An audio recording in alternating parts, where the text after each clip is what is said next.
Telugu Desam party నాయకుల వల్ల Telugu Desam party కార్యకర్తలు నేను వచ్చే సినిమాలు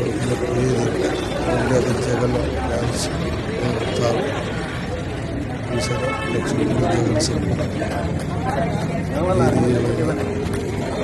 Jagan cinema Jagan fancy cinema hit చేస్తాను దాని ఏమి అది గుర్తుపెట్టుకోండి.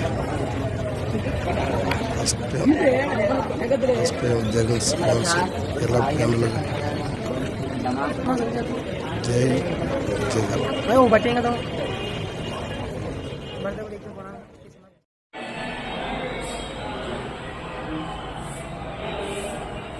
మార్నింగ్ నుంచి టికెట్లు అమ్ముతున్నాం. ఇప్పటికి 4 టికెట్లు అమ్మాం.